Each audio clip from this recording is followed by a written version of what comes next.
L'épilation thermique peut faire peur puisque c'est une flamme. Il faut savoir que c'est une flamme qui est un petit peu comme une flamme de bougie.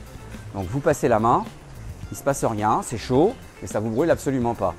Ce qui peut être embêtant pour l'animal si vous ne faites pas bien votre geste, c'est de venir et de rester en statique. Et là, effectivement, si vous restez en statique, ça brûle.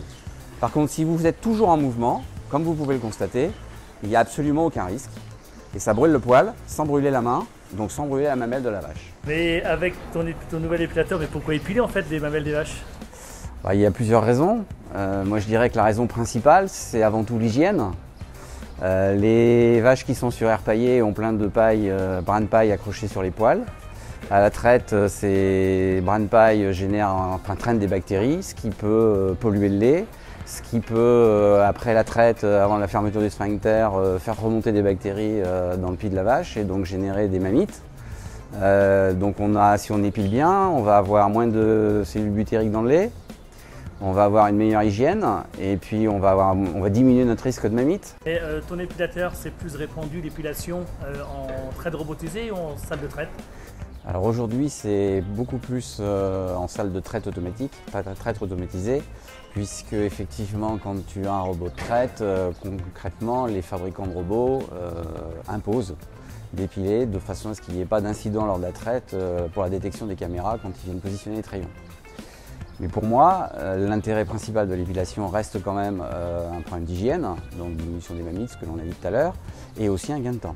Il faut savoir que pour épiler un troupeau, globalement, tu vas l'épiler 5-6 fois par an. Une épilation pour un cheptel de 100 vaches, c'est à peu près 20 minutes. Et tous ceux que je connais avec qui j'ai travaillé, aujourd'hui, quand ils font une épilation dans ce cadre-là, donc 5-6 fois par an, 20 minutes, ils ont un gain de temps par traite sur un cheptel de 100 qui est de l'ordre de 10 minutes à chaque traite. Donc non seulement tu gagnes en hygiène, mais en plus tu gagnes en temps. Donc l'épilation sur une vache, ça dure combien de temps en fait? Il faut rester entre maximum 4 à 6 secondes.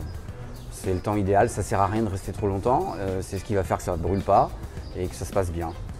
Mais de toute façon, l'épilation, ce n'est pas un geste anodin, c'est un geste qui est important et qui doit être bien fait. Et idéalement, c'est de demander une démonstration soit à son distributeur, soit à son GDS, soit à des acteurs qui connaissent l'épilation et qui sont en capacité de vous amener les bonnes infos.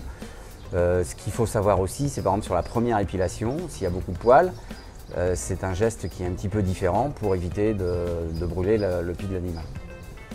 Mais ça, le formateur expliquera comment il faut faire. Ton appareil, au final, il y a un entretien à faire annuellement ou mensuellement ou après chaque utilisation? Après chaque utilisation, si on a des traces des résidus de bouse ou d'urine, on passe un coup de jet dessus, tout simplement.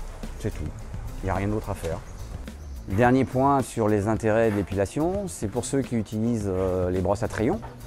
Les poils viennent régulièrement se mettre dans les brosses, ces brosses viennent se bloquer, ça peut casser les moteurs, ça esquinte les roulements, il faut régulièrement les changer.